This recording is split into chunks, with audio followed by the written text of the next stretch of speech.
los famosos saberes de retiro que fueron motivo de debate en el pasado periodo extraordinario. Como ustedes recordarán, Movimiento Ciudadano votó en contra en lo general de todo el paquete de leyes secundarias en materia electoral, dentro del cual se incluía la reforma a la Ley Orgánica del Poder Judicial de la Federación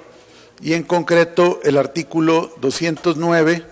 donde se establecieron los famosos haberes de retiro, mejor conocidos como la famosa pensión vitalicia a los magistrados del Tribunal Electoral del Poder Judicial de la Federación. Muchos han sido los participantes en este debate, los propios legisladores, donde nosotros fijamos una postura contundente, sin ambigüedades, los propios periodistas, académicos y sobre todo la sociedad, que ha reaccionado con una gran indignación frente a estos privilegios, a estas canonjías, a estas prebendas que los jueces electorales tienen una vez que dejan su encargo. Hasta ahora solamente el área de comunicación social del Tribunal Electoral del Poder Judicial de la Federación ha dado a conocer una supuesta postura de este órgano jurisdiccional sobre este tema que tanta indignación ha causado a la sociedad. Sin embargo, nosotros queremos que sean directamente los magistrados de la Sala Superior del Tribunal Electoral del Poder Judicial, encabezados por su presidente, quienes en una postura institucional, como parte de un amplio debate entre el Congreso y la sociedad, expliquen su postura sin ningún ambaje ni distracción sobre los alcances de este haber de retiro, sobre la naturaleza del mismo, y por eso invitamos a los propios magistrados para que directamente proporcionen la postura institucional sobre el tema en cuestión, a fin de que generen una sociedad mejor y mayor informada. Nosotros además creemos que este tema de los haberes de retiro, las pensiones o como eufemísticamente les llamen, debe ser parte de toda una revisión a los haberes o pensiones de las que gozan altos funcionarios cuando dejan su cargo, empezando por los expresidentes de la República. Nos parece que en una sociedad empobrecida, con tantas carencias, en una economía en declive y en recesión como la que vivimos, este tipo de beneficios generan una gran indignación en la sociedad. Pero por eso queremos escuchar la postura directa de quienes han sido señalados por la opinión pública sobre este tema. Asimismo, y por último, como segundo tema, en estos momentos está reunido el presidente de la Comisión Nacional de los Derechos Humanos, Raúl Plasencia Villanueva, con los integrantes de la Comisión de Derechos Humanos del Senado de la República. Es una reunión, no es una comparecencia, y ya la Comisión de Derechos Humanos de la propia Cámara de Diputados acordó en esta Cámara una comparecencia del titular de la CNDH que no ha sido desahogada por intereses proteccionistas del triunvirato que maneja la Cámara de Diputados. Nosotros creemos que es tiempo ya que Raúl Plasencia responda a la sociedad sobre diferentes aspectos de los cuales no ha dado respuesta, empezando por la actitud omisa, negligente de la CNDH en el caso de la matanza de los 72 migrantes en San Fernando, Tamaulipas, pero que también informe sobre su actuación en la recomendación que emitió contra la UNAM, que informe también por qué sobre temas relevantes para los derechos humanos no ha habido un pronunciamiento del Ombudsman Nacional, como son las leyes que restringen derechos y libertades, como la que se aprobó en Chiapas, la que se aprobó en Quintana Roo, y la tentativa también en esta Cámara de frenar las movilizaciones en el Distrito Federal. De todo eso hasta ahora Raúl Plasencia ha sido omiso. Creemos que él solamente está para ver los intereses personales, facciosos y de su camarilla, y por eso creemos que en este año que se renueva la presidencia de la Comisión Nacional de Derechos Humanos no debe ser ratificado y se debe abrir un amplio debate con las ONGs, con los organismos de derechos humanos, para que la ombudsman o el ombudsman que surja de este proceso sea alguien con todas las prendas éticas y profesionales para ser un verdadero defensor del pueblo de México y no simplemente un alfil de los grupos de poder, como es el caso de Raúl Plasencia Villanueva. Es básicamente lo que queríamos comentar, el tema de los saberes de retiro y el tema del presidente de la Comisión de Derechos Humanos. Estamos a la orden. Preguntarte si le harían un respetuoso llamado a los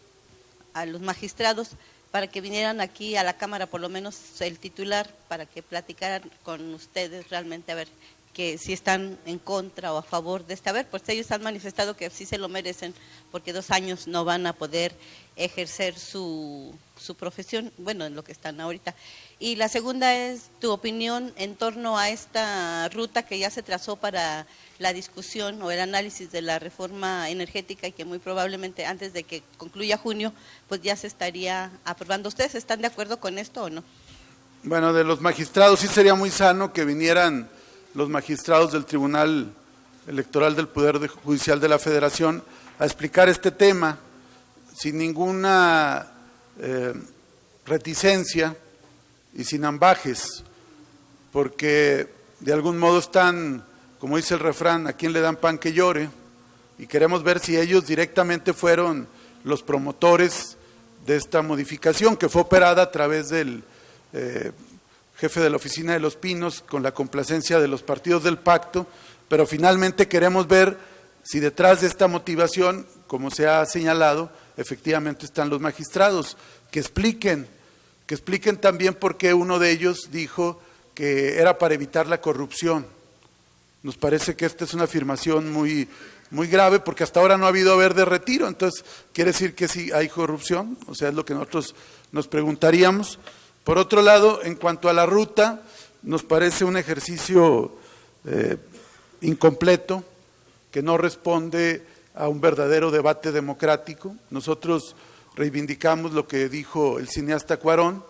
de que tienen que ser debates transmitidos en cadena nacional, con la mayor difusión, con todas las voces, porque hasta ahora este tipo de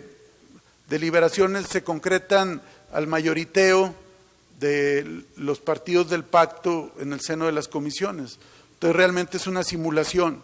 y a nosotros nos parece muy grave lo que viene en la legislación secundaria en materia energética,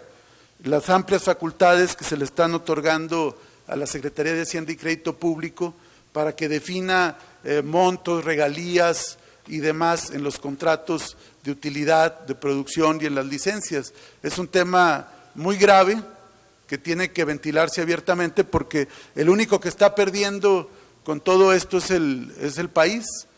Los ingresos fiscales van a mermar, la renta petrolera se va a compartir, no va a haber una verdadera auditoría a los entes privados que auditen. Y por otro lado, por ejemplo, en el tema del Fondo Mexicano del Petróleo, poco se ha comentado que el auditor externo que va a verificar el funcionamiento de este fondo es el mismo auditor externo del Banco de México, según el artículo 50 de esta iniciativa. Y este auditor es a su vez propuesto por la Secretaría de Hacienda y Crédito Público y ratificado por la Comisión de Vigilancia de la Contaduría de la Auditoría Superior de la Federación.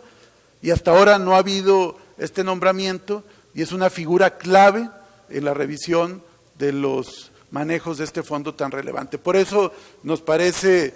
que es un ejercicio de simulación la ruta que están planteando para esta discusión.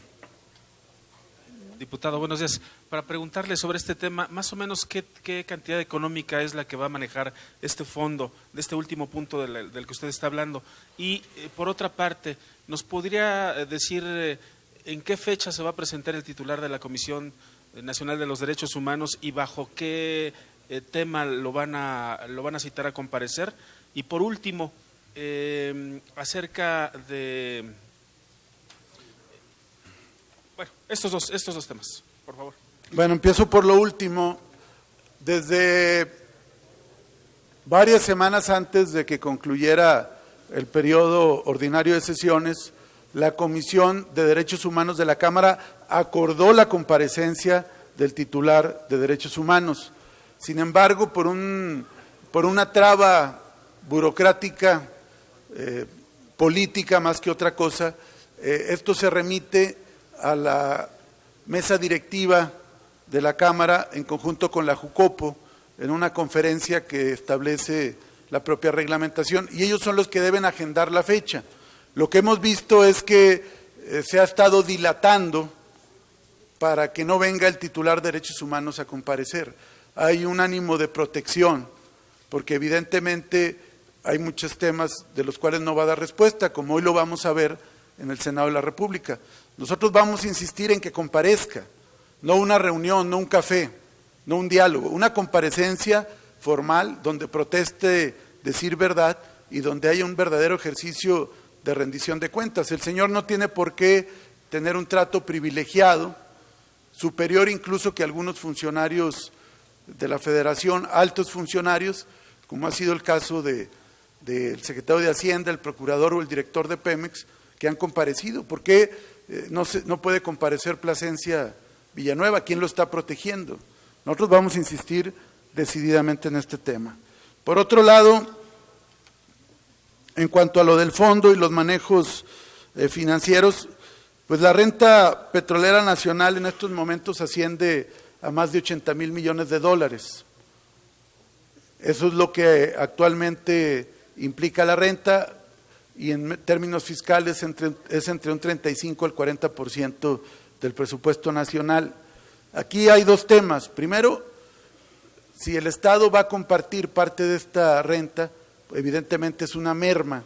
para el Estado. Es decir, ya no va a tener estos 80,000 millones de dólares completos, porque incluso yacimientos que ahora explota podrán ser utilizados, explotados por entidades privadas. Y por otro lado, la merma fiscal, es decir, hay una doble afectación al erario público, y por otro lado, no está muy claro también el tema, no está tampoco muy claro el tema de cuál va a ser el volumen del Fondo Mexicano del Petróleo, y nosotros por eso queremos que se profundice al respecto, porque hay estimaciones de cuánto va a representar en términos del Producto Interno Bruto, pero queremos más precisión al respecto.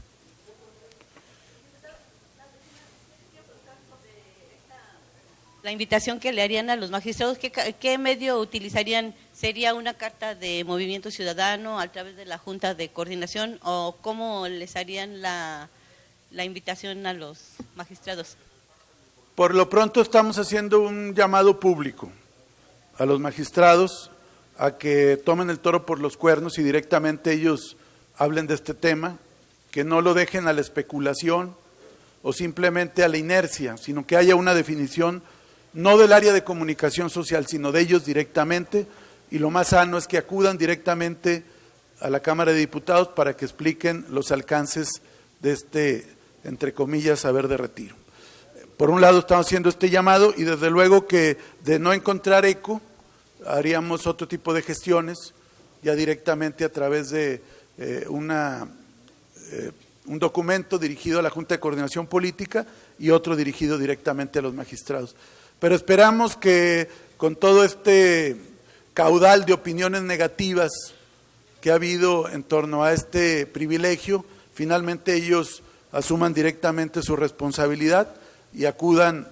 tanto a la Cámara de Diputados como ante la propia sociedad a fijar una postura directa y sin ambigüedades.